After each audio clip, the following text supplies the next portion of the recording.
تخيل معايا نشوفوا صناعات غذائيه اللي كيديروا ماشي غير السياده الغذائيه وانما حتى السياده التغذويه من اجل مصلحه المواطن. ماشي الا شدينا لي زانغريديون وبان لنا فيهم مثلا دي زاديتيف اليمونتير صافي دير لا فيما يبان لك شي راه صافي هذاك البرودوي ما خدامش. كنلقاو دابا الكيلو ديال الفرماج داير 50 درهم. دابا الاجبان في الاصل راه ما خصك تزيد فيهم حتى حاجه في الاصل تيخليك خدام كتبدا كتبدا كتنتج كدير واحد المنتج كتبقى تبيع ولكن ما عمرك ما تكبر وما عمرك ما تطور حيت البدايه ديالك بادي عوج. علاش ما بقيناش كنشوفوا الزبده بلديه؟ انت غتقرا لي زانغريديون وتختار الا تقتي في هذيك الشركه مرحبا ما تقتيش فيها راه ما غاتشريش من عندك. شنو هو بالنسبه لك منتج صحي؟ الا بغيتي تمشي للعالميه راه ماشي بوحدك غتمشي للعالم. واش الصناعات الغذائيه حاليا بالمغرب تساهم في صحه المواطن او العكس؟ انا عندي واحد التوجه، انا كنامن ان باقا ما كايناش ثقه يا ايها المستهلك المغربي قرا لائحه المكونات ولا ما عرفتيش شي حاجه سولنا. السلام عليكم. اجي اليوم غنسولكم واحد السؤال وبغيتكم تسمعوا ليه مزيان. واش ما عمر طاح لك في بالك ان ملي كتسمع الصناعات الغذائيه علاش هاد الصناعات الغذائيه علاش هاد المصانع اللي كاينين دابا في العالم كامل واش ما كيطوروش منتجات صحيه؟ واش ما مشاوش انهم يخدموا على الصناعات الغذائيه من اجل الصحه ديال المواطن من اجل واحد السياده تغذويه ماشي فقط سياده غذائيه؟ حيت كنعرفوا ان الصناعات الغذائيه علاش داروا باش انهم يديروا لنا السياده الغذائيه. ولكن تخيل معايا نشوفوا صناعات غذائيه اللي كيديروا ماشي غير السياده الغذائيه وانما حتى السياده التغذويه من اجل مصلحه المواطن. واليوم في هذه الحلقه من بودكاست عادي بطبيعه الحال حنا عاديين ومرتاحين ولكن اليوم معايا الضيف ماشي عادي والمعلومات اللي غنهضروا عليهم في هذه الحلقه ماشي عاديين. سيداتي وسادتي ladies and gentlemen خليني نقدم لكم الخبير ديالنا سيدي ياسين. مرحبا بك.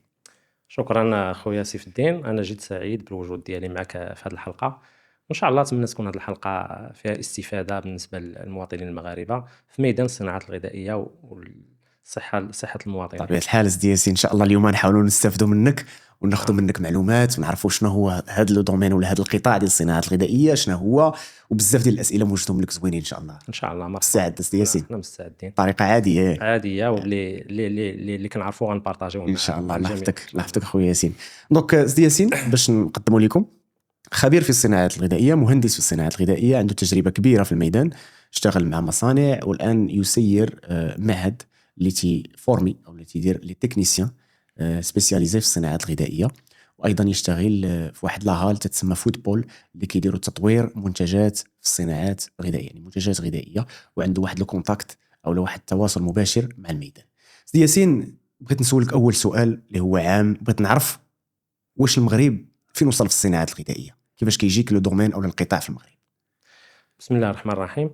بالنسبه لقطاع الصناعات الغذائيه في المغرب فهو قطاع جد استراتيجي وجد مهم، يعني ماشي من القطاعات الصناعيه اللي عنده واحد المكانه مهمه لا اقتصاديا ولا اجتماعيا ولا من ناحيه توفير المأكولات اللي مهمه للمواطنين ديالنا. فهو قطاع كيمثل واحد 30% من الصناعه المغربيه، يعني من كل 4 ديال الوحدات ولا الوزينات اللي كيديروا الصناعه في المغرب وحده منهم كدير الصناعه الغذائيه.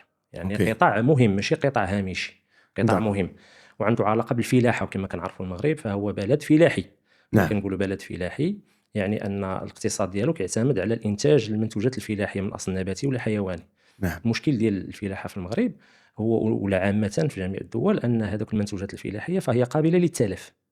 دونك جميع الدول ماشي غير المغرب ضروري خاصها تكون مع الفلاحه صناعه تحويليه وصناعه غذائيه اللي غادي نزيدوا بها القيمه المضافه ديال المواد الفلاحيه. حيت الا ما خدمناش على هذا القطاع واحد الكميه كبيره ديال هذه المنتوجات الفلاحيه اللي هي قابله للتلف غتمشي لنا القيمه ديالها. عطيني شي مثال. نعطيك بزاف الامثله، يعني قطاع الحليب، قطاع اللحوم الحمراء واللحوم البيضاء، قطاع الخضر والفواكه، قطاع الحبوب والقطاني، قطاع دوك هادو المنتوجات مجموعه المنتوجات ديالها قابله للتلف. يعني الا ما كانش عندنا واحد الوحدات صناعيه وما يمكنش الحليب غادي نطولوا ليه المده الصلاحيه ديالو، حيت خاصو واحد مجموعه العمليات ديال كنعالجوه حراريا وكنديروا ليه واحد التعليب مناسب باش ان عوض الحليب يخسر لنا مثلا في نهار ولا في يومين كنوليو نطولوا مده الصلاحيه ديالو واحد 5 ايام ولا 6 ايام. الا درنا ليه عمليه البسطره ولا درنا مثلا عمليه ديال التعقيم فالمده الصلاحيه كتوصل لنا حتى ل 6 شهور ولا اكثر. هذا مثال بسيط. نفس القضيه كنطبقوا على جميع المنتوجات حتى بالنسبه للمربيات بالنسبه دونك هذا صناعه قديمه يعني ماشي. يعني الا فهمت النقطه ديالك سيدي ياسين هو ان الصناعات الغذائيه ليست فقط دائما ترتبط بانها اغذيه غير صحيه. صح لي الا كنت غلط؟ في الصراحة الصناعة الغذائية هي صناعة غادي تكون بغينا ولا كرهنا. ما حد كاين منتوج فلاحي غتكون مع الصناعة الغذائية، مستحيل ما تكونش. وهذا إلا رجعنا للتاريخ فراه لا حنا المغاربة ولا في عهد الفراعنة ولا ديما كان الإنسان كيحاول يقلب على تقنيات لحفظ المنتوجات الفلاحية ديالو اترافيغ دي فيرمونطاسيون ولا اترافيغ سيشاج، يعني تجفيف في السولاي ولا كيزيد بحال القديد كمثال. بحال القديد. دونك ديما الانسان كان ديما كيقلب على وسائل باش يحفظ الاكل ديالو. يعني بالنسبه للمغرب ولا بالنسبه لجميع الدول، على غير جميع الدول، مثلا غير الحبوب، يعني ان المغاربه ملي كنا كنديروا القمح ولا كنديروا الحبوب ولا هذا ديما كنقلبوا على طريقه كيفاش نطولوا مده الصلاحيه ديالها. اشنو هما الامور اللي سهله؟ هي نخزنوه في ظروف مناسبه. قبل ما كانش الفريغوات، كان ديما كنقلبوا نحطوه في واحد لي كونديسيون نبعدوه من جميع الحشرات ولا الميكروبات اللي غتادي لنا هذيك المأكولات ديالنا. والانسان بدا كيقلب داكشي باش كيبداو يعني اكتشفوا ولا اخترعوا دوك المطمورات اللي كيديروا فيهم الزرع. هذوك راه هما لي فيرسيون القدام ديال لي سيلو اللي كيستوكيو فيهم دابا القمح. كيستوكيو فيهم. دوك ديما الانسان كان كيقلب على طرق باش يحافظ على الغذاء ديالو. مثلا في السمك كاين طرق ديال التجفيف، كاين طرق ديال هذا. مثلا في الحليب كان ديما الناس كيحاولوا كيديروا منه كيخمروه، يعني كيهبطوا الحموضه ديالو، هذيك العمليه ديال التخمير ديالو كتهبط ليه الحموضه ديالو، وهذيك الحموضه هي اللي كتخليش البكتيريا كتلف الجوده ديال منتوجات الحليب. من بعد كانت العمليه ديال المخض باش كنصاوبوا مثلا الزبده كنديروها، والسمن مثلا كنزيدوا عليه الملح باش كنديروا به السمن. دونك في جميع سلاسل الانتاج النباتيه ولا الحيوانيه الانسان كان كيقلب على طرق باش انه يحافظ على المنتوجات ديالو. دابا قبل في القدام كان الانسان كيديرها ا بوتيت ايشيل. من بعد بانت الحاجه انه خاص يداروا وحدات باش نوفروا هذيك الكميه. علاش؟ حيت الانسان ما بقاش عنده الوقت ولا كيخرج يخدم، ما بقاش عنده الوقت ولا لو سافوار فير باش ان كل واحد غيدير هاد التقنيات عنده. دونك اشنو ولاو كيتكونوا وحدات اللي كيديروا هاد العمليه بالنيابه على الانسان. يعني بداو كيبانوا دوك المصانع الصغيره اللي كيصاوبوا مثلا المخللات، المصبرات اللي كيصاوبوا لك الخبز. من بعد هذاك الشيء بدا كيكبر وبدات دخلت المكنانه دخلت فيها لا ريشيرش سيونتيفيك ودخلت فيها البحث العلمي. ماشي في المغرب بطبيعه الحال، في البلدان اللي هي متقدمه والبلدان اللي عندها واحد تجربه كبيره في الصناعه في الفلاحه بعدا. واش الدوله اللي احتلتنا يعني كفرنسا واش لعب دور كبير في تطوير الصناعه الغذائيه في المغرب زعما، ولا حنا كان عندنا كفاءات من الاول، ولا كيفاش حنا اكتشفنا الصناعه الغذائيه من غير التطوير اللي كنا كنديروا تقليدي او تصنيع تقليدي؟ واش كيفاش طرات هذيك النهضه في الصناعه الغذائيه في المغرب؟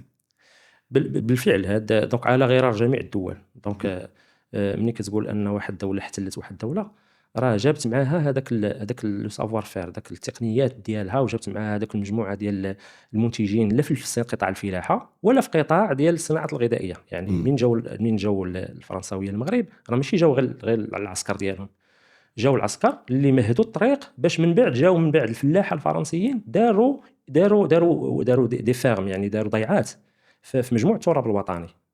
ومن بعد هذاك المنتوج اللي صاوبوا جابوا داك لو سافوار فير ديالهم في قطاع ديال المصبرات، مثلا الكونفيتور، مثلا المطاحين، الكونسير مثلا كونسيرف السردين. اسفي كان عامر بالشركات ديال الكونسير اللي الفرنسيين جابوه. هذا ما كيعنيش ان المغرب ما كانش عنده زعما تقنيات ديال تحويل وتثمين المنتوجات ديالو، ولكن كان داك الشيء زعما على مستوى صغير جدا ومحلي، يعني تقنيات محليه. وكان داك الشيء عنده علاقه بكل ريجيون عندها الطرق ديالها. مثلا في الصحراء ماشي هي الشمال، ماشي هي تاونات. دونك بالنسبه للتجفيف ديال التين، الناس ديال المناطق الجبليه عندهم تاريخ وعندهم طرق قديمه ياك اللي كيجفوا بها المنتوجات اللي فروي ديالهم، الشريحه والمنتوجات ديالهم، اللحوم وداك الشيء. ولكن من بعد يعني التجربه الصناعيه جات مع لي فرونسي، وماشي غير لي فرونسي بوحدهم، كانوا لي اسبانيول في المناطق الشمال وفي المناطق الصحراويه حتى هي، وجاو حتى لي زيطاليان. مثلا لي برومي اللي دخلوا الصناعه ديال البسكويت والصناعه ديال العجائن سي لي زيطاليان، هما اللي دخلوها في الدار البيضاء. المطاحين سي لي فرونسي، هما اللي جابوا لنا المطاحين في قديم. هادشي كنهضروا في العهد ديال السلام. من بعد المغاربه خدموا مع هاد الفرنسيين، خدموا معاهم كيد عامله في الاول وتعلموا منهم التقنيات. من بعد منين جات هذيك القرار ديال جلالة الملك الراحل محمد الخامس بأن خاص كل فرنسي يدخل معاه واحد مغربي، أن كانت هذيك كان أحسن قرار. علاش؟ حيت فتح الآفاق أن المغاربة ياخذوا أسهم في هذوك الشركات، يعني جميل. جبرنا أن يعني تفرض على هذوك الفرنسيين أنهم يدخلوا معهم المغاربه اللي كانوا خدامين معاهم، وبداك الشيء باش ان هذوك العائلات المغربيه ولاو يعني ولات عندهم مشاريع في الضيعات الفلاحيه وفي الوحدات. وانا كنعرف بالمجموعه ديال الوحدات اللي حاليا وحدات عائليه اللي هي بدات انطلاقا من هذيك التجربه ديال الفرنسيه في قطاع ديال صناعه الخل، في المصبرات، في لي كونسيرف السردين، في الشوكولاته وفي الكونفيزري. دونك راه كاين واحد التاريخ ما يمكنش نتغافلوا عليه وما يمكنش نكروه. واضح تبارك الله عليك سي ياسين. شكرا على هذا التوضيح وهذه النبذه التاريخيه، حيت ديما ملي كنبغيو نعرفوا شي حاجه في الحاضر خصنا نشوفوا شنو واقع في الماضي ديالها.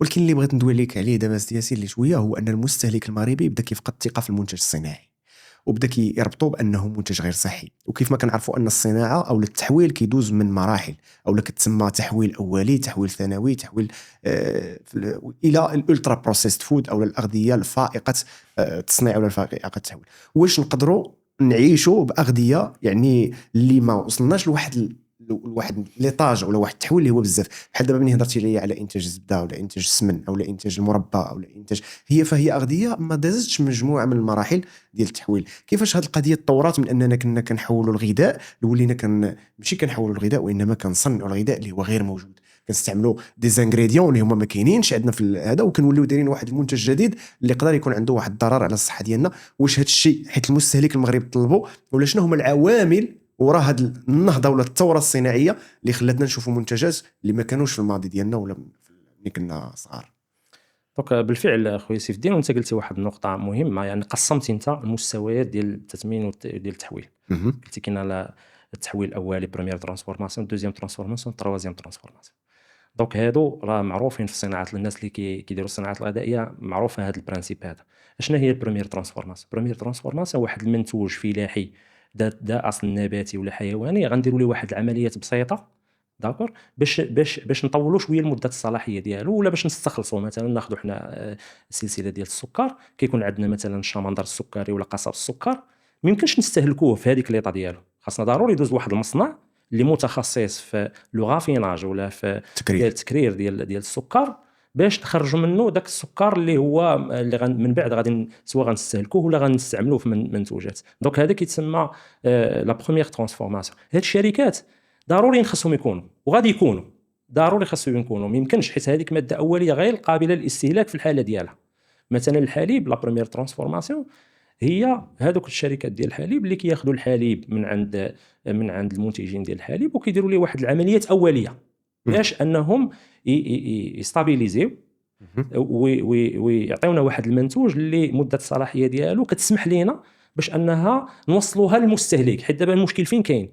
هو ان راه البرودوي ملي كيخرج من اللوزين خاص يكون عندنا واحد المده باش يوصل للمستهلك، حيت المستهلك كيكون بعيد. يعني بين لو طون ملي كيخرج من لا ماشين وبين ما كيوصل لواحد المدينه بعيده بواحد 300 ولا 400 كيلومتر، راه واحد النهار غير ديال ترونسبور، وكاينه لاشين دو فروا. دونك هنا راه هاد لي زاندستري بروميير ترانسفورماسيون كاين العديد منها، كل سلسله عندها لاندستري ترانسفورماسيون ديالها. دابا فين كاين المشكل؟ هو ملي كندوزوا المرحله الثانيه، يعني دوزيام ترانسفورماسيون، تروازيام ترانسفورماسيون، هي باش تعرف ان هذا المشكل راه عالمي ماشي في المغرب. طبيعه الحال هادشي راه عالمي طبيعه الحال. هاد المنتوجات اللي هي صناعيه اللي ربما كنقولوا عليها غير صحيه، راه ماشي المغاربه اللي ماشي حنا اللي اخترعناها. نعم. كتلقى دي ملتي ناسيونال في لي زيتازوني وفي اوروب وفي دول اخرى اللي هما السباقين ليها. نعم. مثلا في لي صوص، مثلا في المنتوجات، البسكوي، مثلا في البسكويت، مثلا في لي جينواز، مثلا في دوك لي بلاك لويزيني وداكشي. هادو منتوجات اللي خدموا عليهم الدول قبل منا، وخدموا عليهم مختبرات، وخدموا عليهم مثلا شركات اللي كينتجوا مثلا هذوك لي زانغريديون، دوك لي زاديتيف اليمونتير، المواد الحافظه والمواد المضافه اللي كتستعمل من اجل واحد عندها واحد الدور تكنولوجي. نعم. علاش؟ مثلا بحال دابا نعطي واحد المثال باش الناس يفهموا شويه. مثلا كيكه، تعرف كيكه حنا كنصاوبوها كيكه ديال الوالده ولا ديال الوالده، زين هذه لي زانغريديون ديالها معروفه معروفين، لا فارين، الزيت، البيض، شويه ديال هذا السكر معروفين. الى صوبتي الكيكه بالطريقه العاديه راه هذيك المده الصلاحيه ديالها راه غتكون مده الصلاحيه راه ما غتفوتش لك واحد اون سيمين الا حطيتيها في الثلاجه. دابا هاد اون سيمين بالنسبه لوحده صناعيه كبيره مستحيل هاد المده الصلاحيه ديال اون سيمين اللي غتكون كافيه باش هذاك المنتوج يوصل لواحد المستهلك.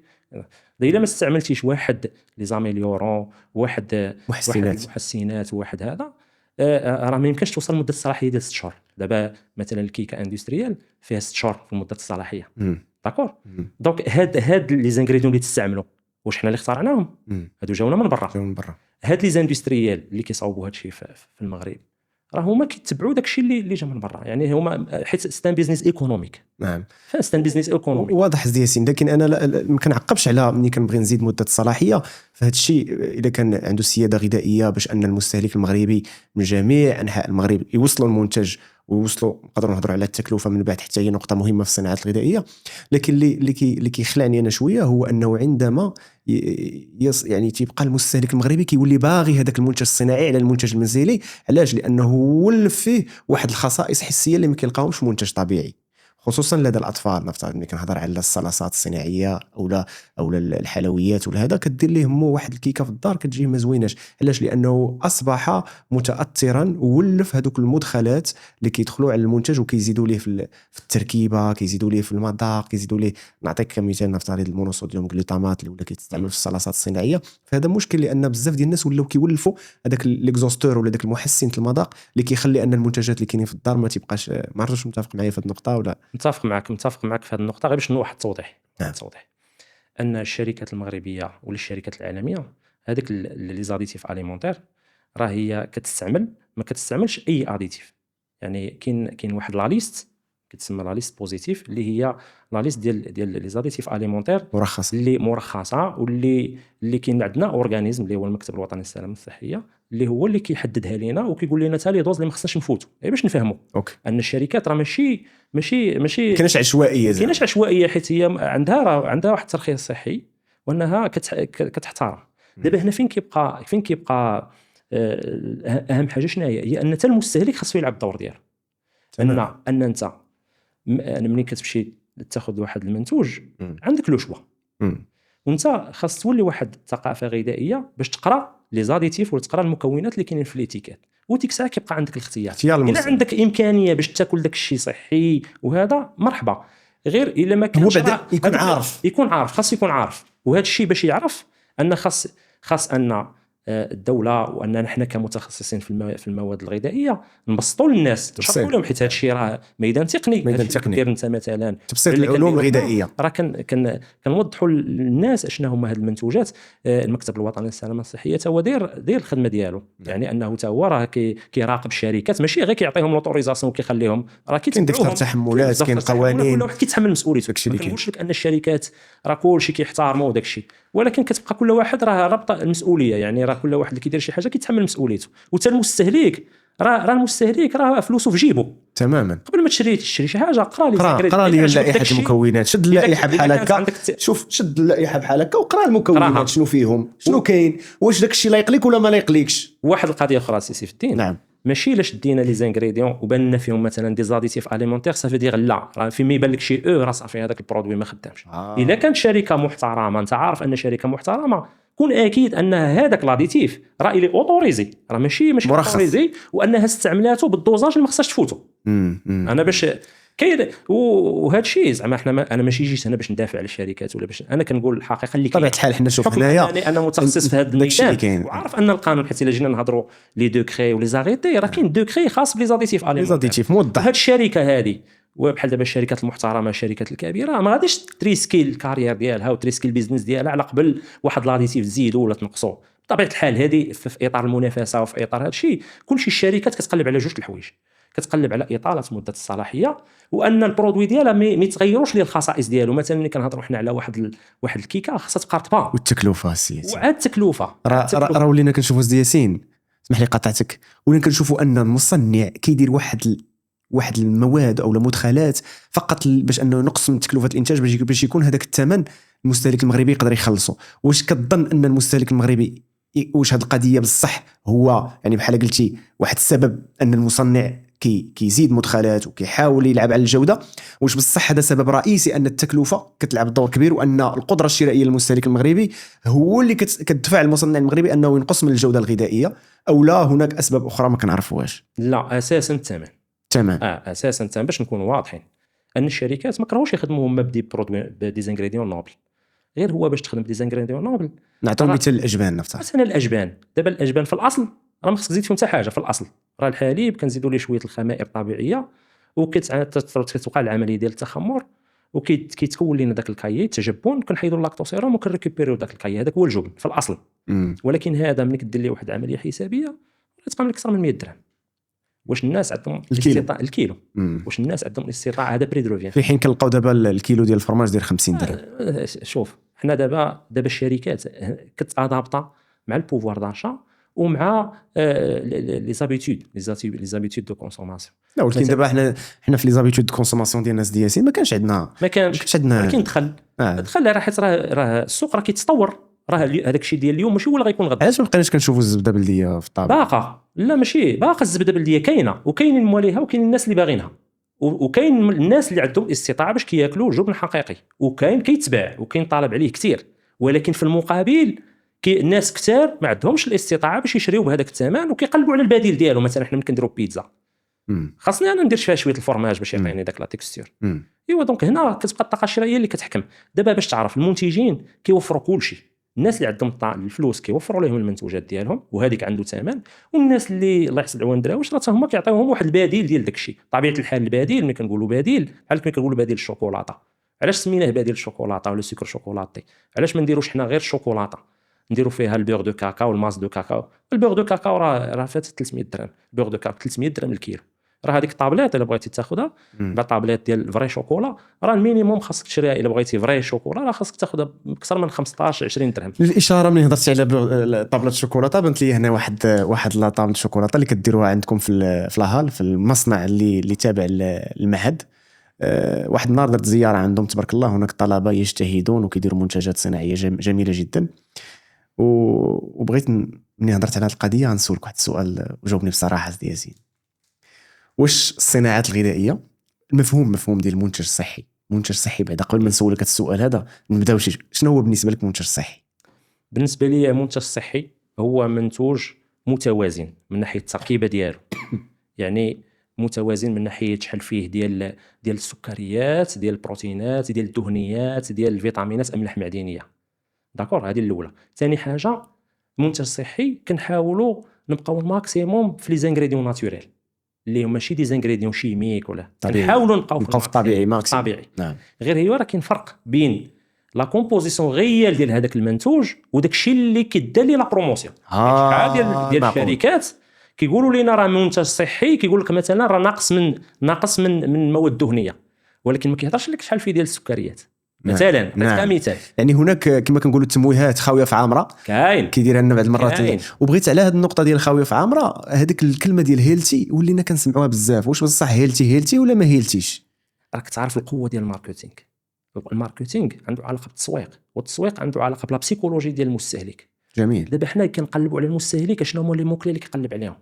دابا كاين مثلا الا كانت لا طوندونس هيلتي مثلا فيتنس داكشي ديال السال دو سبور، يعني الشركات كتحاول تمشي في هذيك لافاغ وتهاد. كاين بالفعل شركات اللي هي شركات محترمه وعندها استراتيجيه يعني ودايره داكشي عن اقتناع به، ولكن يعني توجه هما في لا ديريكسيون ديالهم خداو قرار ان غادي يمشيو في منتوجات صحيه وكيديروا واحد المجهود كبير باش يستعملوا واحد لي زانغريديون مزيانين وهذا باش يعطيو المنتج هذا. وبار كونتر كاينين شركات اخرى اللي الا جيتي فريمون دير تحاليل هذاك المنتج وهذا ما هيلتي ما والو كيديروا فيها مؤخرا ولاو كيستعملوا واحد المنتجات اللي هي عامره بالبروتينات، منتجات ديال الحليب، مشتقات الحليب، ياغورت او ياغورت للشرب او غير ذلك، ولاو كيستعملوهم وكيقول لك انه فيه كميه مهمه ديال البروتينات وكيليق وبدون سكر وهذا. شنو الراي ديالك في ذوك المنتجات؟ هل هي فعلا منتجات صحيه؟ سي ان سيغمون منتجات صحيه بطبيعه الحال. منتجات صحيه واش برودوي غني بالبروتينات؟ البروتينات هي مواد دهنيه، مواد مهمه بالنسبه لتكوين العضلات وتكوين جميل. داكشي. داكور. كاينين شركات محترمه اللي فعلا داكشي اللي مكتوب راه كطبقوا. علاش؟ حيت هما ما خاسرين والو، يعني كيشريو دي زانغريديون مزيانين واخا كيتقام عليهم هذاك بواحد الثمن غالي حتى هما كيبيعوه بواحد الثمن غالي. نعم. داكور. نعم. غير هو المستهلك، انا اللي كنقول المستهلك المغربي ما خصوش يثق 100%. والامور راه سهله، ان المنتوج خاصك تقرا بعد. اول حاجه خاصك تشوف هذيك الشركه اللي تشري من عندها واش عندها واحد السمعه في السوق، واش معروفه، واش قديمه، واش تراخيص ديالها. هذه الاولى، واش عندها التراخيص الصحيه داكشي. الا كانت شركه اللي هي عندها تراخيص وشركه معروفه داكشي، راه ماشي في الصالح ديال هذيك الشركه باش تبدا تلعب هذاك هذا. ومن جهه اخرى ان راه لو شوا الاول ولا الاخر راه كيبقى المستهلك. يعني انت اللي غتختار، انت غتقرا لي زانغريديون وتختار. الا تقتي في هذيك الشركه مرحبا، ما تقتيش فيها راه ما غاتشريش من عندها. دابا سيدي ياسين نرجع لك للسؤال اللي بغيت وجاوبني بصراحه، وعندك الحق انك يعني تعلل الجواب ديالك حيت تبقى راي شخصي ديالك. واش الصناعات الغذائيه حاليا بالمغرب تساهم في صحه المواطن او العكس؟ الصراحه باش نكون صريح معك، نعم. لي دو، يعني الجواب بجوج. كاينين شركات مهمين وكيساهموا في الامن الغذائي وكيوفروا لنا واحد المنتوجات ستابل. ملي كنقولوا ستابل يعني عندهم واحد مده الصلاحيه ومحافظين على الخصائص ديالهم من ناحيه المكونات ديالهم داكشي. عطيني شي مثال. نعطيك مثال، مثلا صناعه الحليب والمشتقات ديالو، مثلا صناعه ديال المصبرات مثلا. وكل ما كانوش المصبرات مثلا هذيك. ولكن في راسك واحد القضيه ان المستهلك المغربي يعتقد ان جل او لما كل المصبرات انها غير صحيه. واش متفق معايا في هذه لا، النقطه؟ ما متفقش معك. هذه النقطه خصنا نوضحوها. ما متفقش معك. بحال دابا لي كونسيرف دو سردين كيفاش كيجيوك انت الا بغينا نقولوا نعطيهم نقطه على 10؟ نعطيك مثلا لي كونسيرف دو سردين. واش هاد الاطنان اللي كتخرج كل نهار واش انت قادر تستهلكها كامله في نهار؟ ما يمكنش تستهلكها. راه حنا كنستهلكوها واحد 10% ديال الكميه اللي كتصيد. راه 90% راه ضروري خاصنا نلقاو ليها طريقه باش نحافظوا عليها ونزيدوا لها مده الصلاحيه ديالها.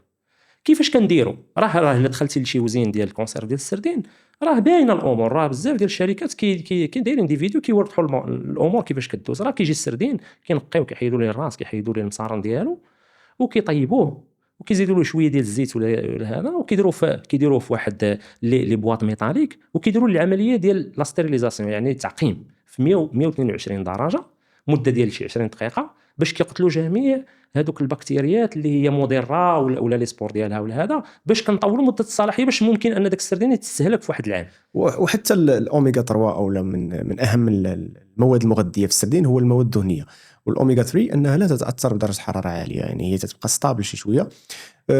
ونقطه اخرى عاوتاني بغيت نشير ليها ان حتى المصنع الغذائي اللي ولا كيعجبني ان في الصناعه الغذائيه هو انه المصنع الغذائي بدا كيدير واحد المجهود انه يمشي لواحد التوجهات شي شويه صحيه، بحال دابا ولاو كيديروا لي كونسيرف ديال السردين بالماء بزيت الزيتون. كيفاش كيجيك هذا الاجتهاد في الصناعه الغذائيه؟ واش هو مزيان او لا الصناعه الغذائيه خصها تبقى اللي هي المدرسه القديمه، كونسيرف ديال السردين بالزيت؟ لا، دابا هي الصناعه الغذائيه غتبقى بغينا ولا كرهنا. باش تكون هذه النقطه غادي نكونوا حاسمين فيها. ما يمكنش حنا نحيدوا الصناعه الغذائيه حيت كتلبي لنا واحد البوزوان ديال السوق، حيت السوق باغي هذوك المنتجات، ماشي حيت محتاجهم. مثلا حنا باغي نصاوبوا مثلا واحد الكونسيرف ديال السردين غيتكال واحد 4 شهور قبل في واحد المنطقه بعيده على المنطقه ديال الصيد. دونك راه كاين ان غران بوزوان ديال هاد المنتوجات. دونك كيبقى ديما الاختيار غيبقى يرجع للمستهلك الاصلي. الا بغيتي انت منتوجات طبيعيه وداك الشيء راه متوفره في السوق، غتمشي تاخذها. ولكن ما كيمنعش ان المصانع غادي يبقاو وان عندهم واحد الدور كبير باش يوفروا لنا هذاك المنتوج. واخا ممكن القيمه الغذائيه ديالو غتنقص واحد شويه مع عمليه ديال المعالجه الحراريه، ولكن كما كان الحال راه منتج متوفر في السوق. نعم، فهمتي؟ راه مهم. حتى باش نكمل الفكره هو ان الصناعه الغذائيه تبقى لان تدير التثمين ديال المنتج. وما اللي ولا كيعجبني اكثر هو ان الصناعه الغذائيه ولات كدير شي حوايج اللي هما صحيين. بحال دابا نفترض لي مينوطري او المطاحين ولاو كيديروا الدقيق الكامل او الدقيق المتكامل، ولاو كيديروا لي بات كومبليت. عاوتاني ملي كتمشي تشوف عاوتاني المنتجات ديال الحليب ومشتقاته ولاو كيمشيو في هادشي ديال الكefir، منتجات بدون سكر مضاف الى غير ذلك. عاوتاني وليتي كتمشي تشوف نفترض لي كونسيرف او المربى، كتلقى مربى بدون سكر مضاف. ملي كتمشي يعني ديما وليتي كتلقى الصناعات الغذائيه ولاو كيديروا واحد الشق اللي هو الاغذيه الصحيه، اغذيه اللي هي صراحه كيف ما قلتي تقدروا يكونوا في الثمن ديالهم غلا شي شويه من الاغذيه اللي هما كونفونسيونيل اللي هما اللي عاميين، ولكن كتلقى ان الصناعات الغذائيه بدات تجتهد في انتاج منتجات اللي هي كلين ليبل او لا المركبات ولا اللائحه ديالها شي شويه كتكون نقيه وناقصه من المدخلات الكيميائيه. واخا سدي ياسين، بغيت نسولك دابا هذا السؤال هذا اللي شويه كيبرزطني. حنا كدوله مغربيه عندنا موارد طبيعيه، عندنا سميتو، عندنا التمر، عندنا الاعشاب الطبيه، عندنا مجموعه من الموارد الطبيعيه. علاش كنصدروا الخام وما كنديروش التثمين؟ مازال ما شفناش يعني براندات مغربيه او لا مصانع مغربيه اللي كدير التثمين ديال الانتاج المغربي ديالنا. مازال ما شفناش يعني براندات اللي هما مشاو وسمعناهم على شويه كاين شي حاجه قليله، ولكن مازال ما شفناش نتائج كبيره. واش مازال هذا القطاع ديال الصناعات الغذائيه يشتغل في هذا الشيء ولا كيفاش؟ وضح لينا هذا الصور. باش نوضحوا شي امور بالنسبه لهذا تثمين المنتجات اللي هي طبيعيه، فالمغرب تبارك الله غني كما قلتي، غني بالمنتوجات الطبيعيه والمجاليه تماما. كاين مجهودات باش ما نكروش، كاين مجهودات، كاين تعاونيات، كاين شركات اللي داروا وكيديروا وباقي غيديروا دي زيفور. غير هو باش توصل للعالميه راه ماشي سهل، حيت راه باش توصل للعالميه ولا مارك ديالك تولي معروفه، وراها كيكون المستثمرين، خاص يكونوا مستثمرين امنين بهذا الشيء، وخاص يكونوا لي جروب الكبار يدخلوا في هذا الشيء. راه ما نبقاوش معولين على التعاونيات النسويه ولا نعولوا على الوحدات العائليه ولا نعولوا على الشركات الصغار هما اللي غادي يقدروا يوصلوا هذا الشيء للعالميه. راه لما دخلوش معاك مستثمرين كبار كو سوا لي جروب الكبار المغاربه ولا المستثمرين الاجانب، عمرك ما توصل للعالميه. وهذا معروف في الميدان ديال التجاره. ما نعطي مثال، مثلا في ميدان زيت الزيتون، شكون هي اكبر دوله منتجه لزيت الزيتون؟ هي اسبانيا. ولكن شكون اللي معروفه بالتسويق ديال زيت الزيتون واللي شاده الكوميرس انترناسيونال؟ هي الايطالي. واخا الايطالي كتشري زيت الزيتون من اسبانيا، ولكن هما مجهدين فاش في الكونسيبسيون ديال القرعه، حيت عندهم صناعه ديال الزاج قويه، وعندهم دي لوبي، عندهم دي لوبي في الولايات المتحده، عندهم دي لوبي في لا ديستريبيسيون انترناسيونال. نعطي مثال اخر، في زيت ارغان شكون اول منتج؟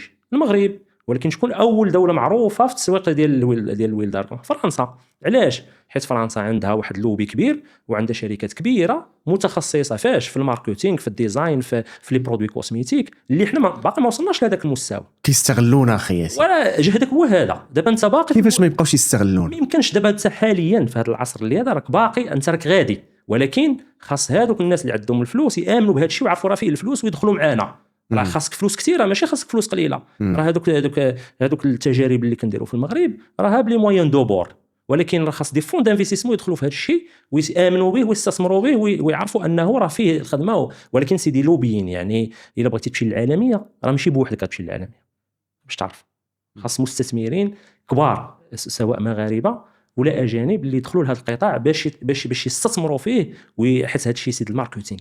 بارفو مثلا الويل دارغون بحال دابا الفرنسيين، راه الا جيتي تشوف البرودوي راه فيها 5% ديال زيت ارغان، ولكن هو كيكتب لك كبيره انه سيروم فيه الويل دارغون، وكيبقى يدير الاشهار بالويل دارغون. هو شحال ما فيهش حتى 2 ولا 3% ديال الويل دارغون، ولكن راه سيد الماركتينغ، سيد الاشهار، سيد لومبالا. اللي فهمت سيدي ياسين ان الصناعات الغذائيه هي واحد القطاع اللي خصو الفلوس، خاصو فلوس كثيره، وخاص الناس اللي غيخدموا به يامنوا انهم خاصهم يستثمروا فيه. واخا والشق القانوني اش كنقولوا فيه؟ انا كشاب بغيت نجي ندير واحد ستارت اب اللي هي في الصناعات الغذائيه، اكثر مشكل كنلقاه هو المشكل القانوني. خاصني ندير واحد الوحده في منطقه صناعيه، خاصني لونسا، خاصني هذه. كيفاش كيبان لك انها التاطير القانوني واش ما خصوش يكونوا فيه دي فليكسيبيليتي او لا خانات؟ بحال دابا نفترض غير لونسا تاع لونسا لي زيكزيجونس او لا المتطلبات ديال لونسا بالنسبه للتعاونيه بحال بالنسبه للوزين. يعني واش ما خصناش ندير واحد الاجتهاد في الشق القانوني ان واحد شباب يلاه بداو داروا واحد ستارت اب وبغاو يخدموا واحد المنتج اللي هو غذائي، واش ما خصناش نعاونوهم شي شويه في الشق القانوني باش يمشيو ويبداو بشويه او لا هذا الشيء خصو يبقى صارم لاننا كنهضروا على منتج غذائي صحي والسلامه الصحيه هي اهم حاجه.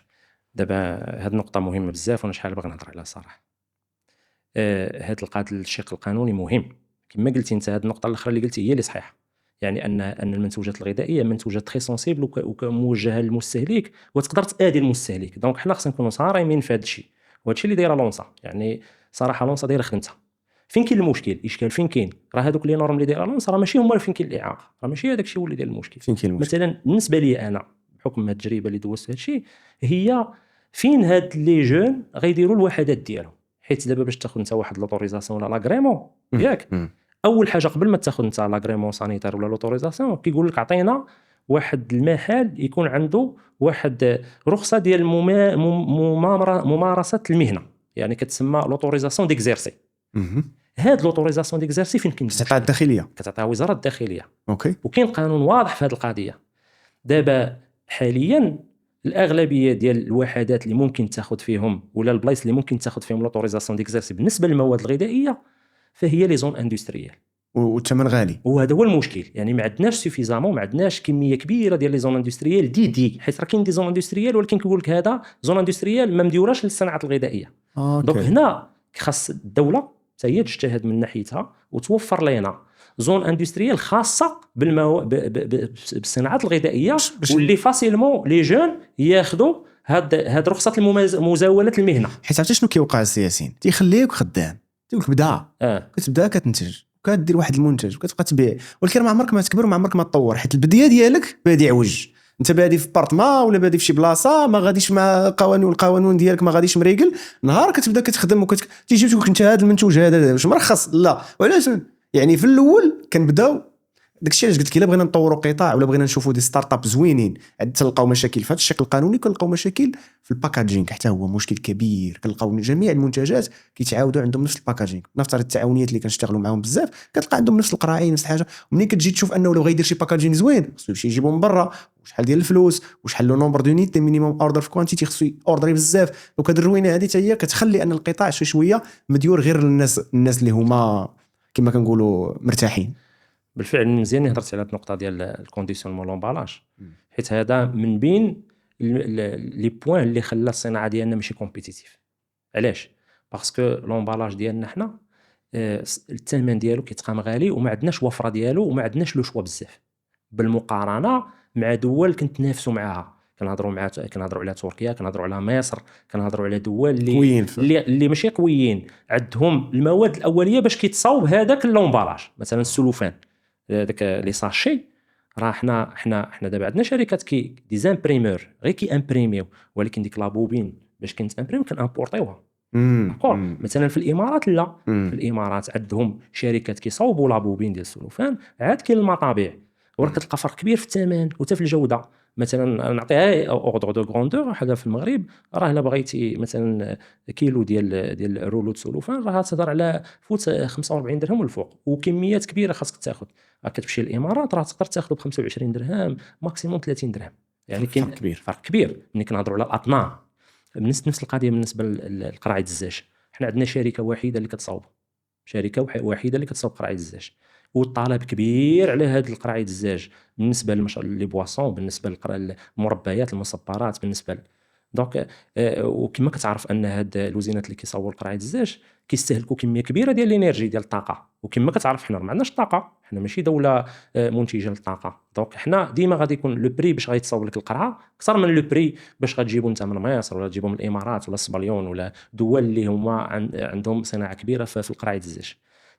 ثالث حاجه بالنسبه لي بو ديال البلاستيك ولا في لي زوبيركول ولا في اي حاجه دونك ديما كترجع ان المواد الاوليه راه ديما كنامبورطيوها. دونك الصناعه ديال لومبالاج ديالنا حنا دايره مجهود، ولكن كتوفر لومبالاج ولكن بواحد الثمن غير ماشي كومبيتيتيف ماشي وكتكبح لك الابتكار.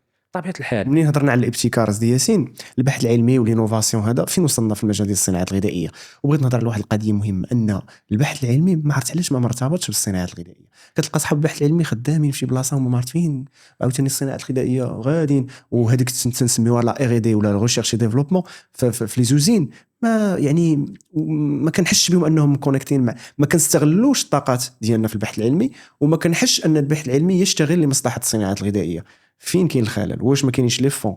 واش الحكامه ديال لي دو سيكتور ولا هادو ما راكباش مزيان؟ كيفاش كيبان لك هذا البلان هذا؟ انا عندي واحد التوجه. انا كنامن بان باقا ما كايناش ثقه. دابا الشركات ديال الصناعات الغذائيه كيديروا مجهود كبير في البحث والتطوير، غير كاين شويه سونسيبيليتي في هذا لو بوين بالضبط. هو فيه بزاف ديال الكونفيدونسياليتي، فيه بزاف الاسرار صناعيه اللي صعيب باش تبارطاجيهم مع شي واحد. خاصك تكون تيق فيه 100% باش ممكن انك تبارطاجي معاه وتخدم معاه. دونك حنا حاليا باقي ما وصلناش لذاك المستوى ديال الثقه المتبادله بين لي لابوراتوار اللي كيديروا البحث الصناعي وبين اللوزينات. كتلقى لوزين خدام كيدير البحث والتطوير في اللابوراتوار ديالو اون انتر داخل، واللابوراتوار في لي زونيفرسيتي ولا في لي انستيتوت فورماسيون ولا هذا هما خدامين، ولكن هذيك العلاقه بيناتهم وديك الثقه باقي ما تكوناتش عندنا، بحكم ان لاندستريال كيقول لك انا ما نثقش فيه باش نبارطاجي معاه حيت غيخدم معاه دي برودوي دي روسيت وداك الشيء. ولكن هذا الشيء راه دازوا منه الدول الاخرى باش ماشي هذه هي السيكل دو في عادي. ولكن من غنوصلوا لواحد المستوى ديال ان السوق يولي جار، ديك الساعه الامور غتمشي بواحد السلاسه، ان الشركات غادي يديروا واحد العلاقات مع لي لابوراتوار، والحمد لله هادشي بدا كيتبدل. وحنا حاليا دابا حنا بدينا كنحسوا بهذا الشيء، يعني حنا يعني المعهد ديالنا وهذا لو لابوراتوار ديالنا الحمد لله بدينا كنديروا واحد العلاقات ديال الثقه مع شركات كيثيقوا فينا، وكنسينيو معاهم دي كلوز دو كونفيدونسياليتي باش ما نبارطاجيوش لي غوسيت ديالهم وداك الشيء، وكنشتغلوا معاهم على تطوير لي غوسيت ديالهم ولي بارامتر، والامور غاده مزيان. غير كانت في الاول ديك القضيه ديال الثقه، هرسنا داك المشكل ديال الثقه. علاش؟ حيت حنا اوني دي بروفيسيونيل، وهما من جهه اخرى محتاجين هذا الشيء، هاد البريستاسيون، حيت ما مسالينش. هما الغول برينسيبال ديالهم هي يصاوبوا المنتجات وداك الشيء، بارفوا كيحتاجوا المساعده وكيحتاجوا هذيك لا فيزيون اكسترن ديال شي واحد، رؤيه خارجيه عنده تجربه. حيت ملي كتبقى خدام اون انترن ربما كيبان لك داكشي اللي كدير انت زوين، ولكن انك تستعن بشي واحد من برا وانت كتثيق فيه راه كيعطيك الراي ديالو، كيكون لو طرافاي غير كيمشي، كيكونوا نتائج جد هذا. والحمد لله جوسكا مانو خدمنا على دي برودوي اللي كانوا ناجحين، وكانوا الناس الشركات اللي خدمنا معاهم كانوا تري ساتيسفير. جميل. بالنسبه لك ياسين، واش عندك دول اللي تبعتيهم ونجحوا في التجربه، يعني تجارب ديال دول اخرى اللي تبغي تشارك معنا؟ شنو بالنسبه لك الدوله اللي مشات مزيان في الصناعه الغذائيه وعندها تقريبا نفس اللي بحالها حنا؟ يعني باش نوضح واحد القضيه، حنا راوني لي من الاولين في شمال افريقيا باش تعرف. حنا راه من احسن وحدين في شمال افريقيا باش تعرف، من ناحيه الجوده ومن ناحيه لي زيفور اللي كيداروا. رانا مشيت لتونس ومشيت وشافت الدول وشفت بزاف الدول، وان المغرب راه ماشي نحقروا روسنا، راه المغرب راه استثمر اموال كبيره في هذا الشيء ديال التكوين في مجال الصناعه الغذائيه او في الانفيسي. عندنا دابا الحمد لله بزاف لي لابوراتوار اللي في هذه السنين الاخرى متخصصين في تطوير المنتوجات الغذائيه اللي ما كاينينش في دول اخرى بما فيهم الجزائر، تونس. ولكن احنا دابا يلاه انطلقنا، يعني واحد الثوره في الصناعه الغذائيه باديه، بدات مع مخطط المغرب الاخضر في النهايه ديالو، وغادا مع هاد جينيراسيون جرين. ولكن راه ان شاء الله غادي غيبانوا الاثار ديالها من هنا لقدام. شنو هما الاولويات باش نرجع للدول؟ الدول طبيعه الحال بالنسبه للدول حنا ما يمكنش نقارنوا راسنا مع اوروبيين باش نتفاهم، ولا مع لي زيتازوني ولا مع الجابون. حنا خصنا نتقارنوا مع الدول اللي حنا مسينين معاهم، مثلا دوك لي زاكور وداك الشيء. من الدول اللي واعره تركيا هي دوله جد متطوره في هذا الشيء ديال الصناعه الغذائيه. وانا مشيت لتركيا اسطنبول وحضرت المعارض ديالها، يعني تركيا ولات ماشي غير كتصاوب المنتوجات الغذائيه، كتصاوب الالات ديال المنتجات الغذائيه، وكتصاوب لي زانغريديون اللي كيتصاوبوا بهم المنتجات الغذائيه، وكتصاوب لي زومباراج اللي كيتخدم بهم لي زاليتير الموند. داكور. والدوله الاخرى هي مصر حتى هي دوله جد قويه وعندها تنافسيه. الاثمنه ديالها سميتو بارفوا كيكون لا كاليتي كتكون ناقصه. دابا لافونتاج ديال تركيا هي لا كاليتي مزيانه، غير هي نعرفوا واحد القضيه، ان هذا القطاع في تركيا راه مدعم من طرف الدوله، وان تركيا كتستافد بالقرب ديالها من اوروبا. حتى في المغرب مدعم؟ لا ماشي بالدرجه اللي مدعم بها في تركيا، ماشي بنفس الدرجه. داكور.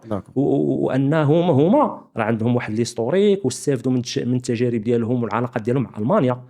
دابا كاينين شركات كبيره معروفين كيصنعوا الالات في المطاحين، في الشوكولاته، في جميع، في الحليب، في صناعه الاجبان. يعني تركيا ولات مصدر عالمي للالات ديال الصناعه الغذائيه. جميل. رجع للمستهلك المغربي. انا ديما كيعجبني نهضر على المستهلك المغربي. احنا هنا على قبل المستهلك المغربي، الله يحفظك، لان بزاف ديال المغاربه باغيين يعرفوا شنو واقع في الصناعه الغذائيه. واش المستهلك المغربي يقدر يثق في منتج صناعي غذائي مغربي؟ واش يثق فيه؟ واش حيت دابا كيف ما كنعرفوا مازال عندنا ماشي عقده اجنبي، ولكن مازال نفضل الاغذيه المستورده على الاغذيه الوطنيه فيما يخص التصنيع. دابا ملي غتجيب طابليت شوكولا مغربيه مع طابلت شوكولا جايه من بلجيكا ولا من فرنسا، راه يقدروا يكونوا هذيك اللي جايه من برا راه فيها بزاف ديال المواد حافظه، ولكن غايقول لك هذه مزيانه من الباكاجينغ من هذا، وحتى من كيف ما كنقولوا البسيكولوجي ولا النفس العامل النفسي انه تيفضل. واش المستهلك المغربي يقدر يبدا يثيق في المنتج المغربي الصناعي ولا مازال خصنا نزيدوا نشتغلوا؟ بالنسبه لهذا لو بوين نبغي نوجه انا واحد النداء للمستهلك المغربي، انه راه كاين واحد المجهود كيدار من طرف الشركات المغربيه باش انهم يحسنوا المستوى، حيت راه صعيب باش تنافس لا كاليتي ديال لي برودوي اللي كيجيو من اوروبا واللي كيجيو من هذا. قبل كان فرق كبير بين المنتوجات مثلا غير اللي كانت كتجي من الصبليون والمنتجات اللي كانت كتصاوب هنا، بحكم هادشي كامل اللي هضرنا عليه، لومبالاج كان صعيب عندنا، لو سافوار فير، لي ماشين، بزاف د الحوايج. ولكن هادشي اللي دارت وزاره الصناعه ووزاره الفلاحه انهم خدموا على الميد ان ماروكو، وان الدوله عطات دعم مالي للمستثمرين في المغرب باش نرومبلاسيو اون بارتي من المنتجات اللي كانت كتجينا جزئيا.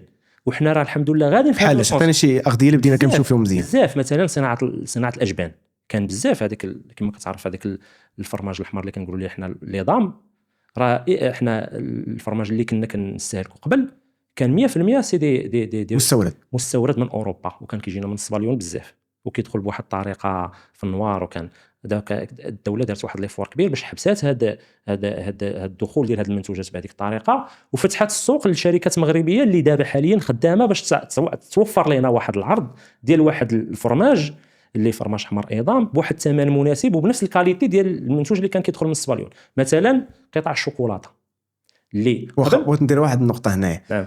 راه ما بقيناش كنستوردوا الفرماج الاحمر من برا والمصنع المغربي بدا كيدير الانتاج.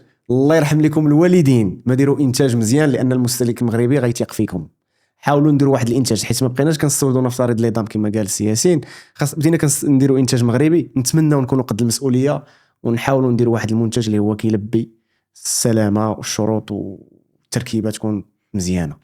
سيدي ياسين، كاميرا قدامك، نصيحه للشباب اللي بغاو يدخلوا لهذا العالم الصناعات الغذائيه، لا في التكوين، اللي بغى يولي تقني، اللي بغى يولي مهندس، ولا اللي بغى يولي مقاول في العالم ديال الصناعات الغذائيه، عطاهم نصيحه حيت عندك تجربه كبيره في هذا الميدان، بغيتكم تعطيهم تجربه هنايا.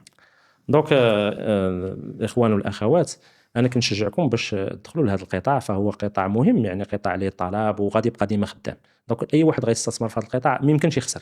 هذه الاولى، الفكره الاولى هي انه قطاع اللي غتخدم فيه. ثاني حاجه، لو بغيتي تدخل ليه خاصك تدخل ليه بالعلم، ما يمكنش هذا القطاع تدخل ليه عشوائي. خاصك ضروري يكون عندك الاساسيات. فين ممكن تعرف ما تكونش مشكاره. لا، ممكن تكون مشكره، ولكن تدخل بالاساسيات علميه. يعني حتى كنتي مشكره تخدم معاك الناس اللي قارين اللي فاهمين هذا الشيء مزيان. الاوتور كو سوا الاوت لي كادر مويا ولا لي كادر سوبيريور، لي تكنيسيان ولا لي زوفري كاليفيي ولا لي تكني ولا لي زانجينيور في لاغرو اليمونت. الحمد لله المغرب كيوفر واحد العدد كبير ديال التقنيين المتخصصين في المواد الغذائيه اترافير مؤسسات ديال لوف بي بي تي، ولا اترافير المؤسسات اللي تابعه لوزاره الفلاحه اللي هو المعهد التقنيين المتخصصين في الصناعات الغذائيه، ولا اترافير لي زيتابليسمون بريفي. كاين حتى مؤسسات بريفي حتى هما واخا. وثاني حاجه بالنسبه لي زانجينيور، كاينين لي زانجينيور، غير كما قلنا ان خاص المستثمرين يامنوا بهذا ويخدموا خدمه نقيه ويستثمروا في هذا الشيء. وراه ان من جهه اخرى ان المستهلك هو خصو يثيق في المنتوج المغربي، خاصها تكون ثقه متبادله. كما قلتي انت، الشركات خاصهم يتقوا الله ويراعيوا ان المستهلك المغربي خصنا نعطيو منتوج صحي ونحاولوا او ماكسيموم، خصوصا الاطفال طبيعه الحال. مسؤوليه، راه تقليد، مسؤوليه كبيره، مسؤوليه وتقليد. راه اولادنا ولادكم يكون واضح في اللائحه. انا اللي ولا كيخلعني هو انه وليت كنلقى منتجات اللي ما تيكونوش واضحين في لائحه المكونات. ديما كنرجعوا لهذاك لو بوين ان المستهلك هو كيتحمل المسؤوليه، خصو يقرا وياخذ القرار لو بون شوا.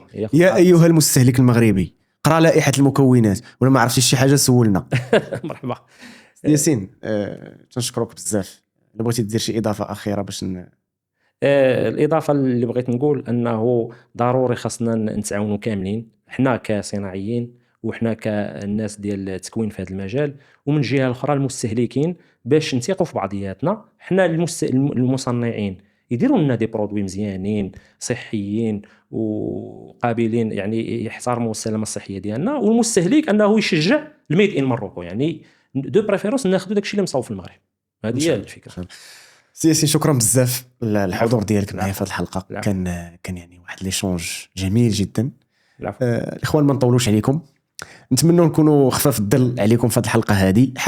حاولنا نوضحوا هادشي خصو بزاف ديال الهضره، ولكن حاولنا نكونوا نعطيكم غير واحد النبذه على القطاع كيفاش داير وشنو هو المنتج الصناعي الى غير ذلك. عندك شي سؤال، عندك شي ملاحظه، عندك شي انتقاد، عندك اي حاجه اكتبها لينا في التعليق. وش نقول لكم، تبارك الله عليكم. وكانت معكم حلقه جديده من بودكاست عادي اللي فيه كل شيء عادي الا معلومه ماشي عاديه، والضيف ماشي عادي. تبارك الله عليكم، كيعاون ربي.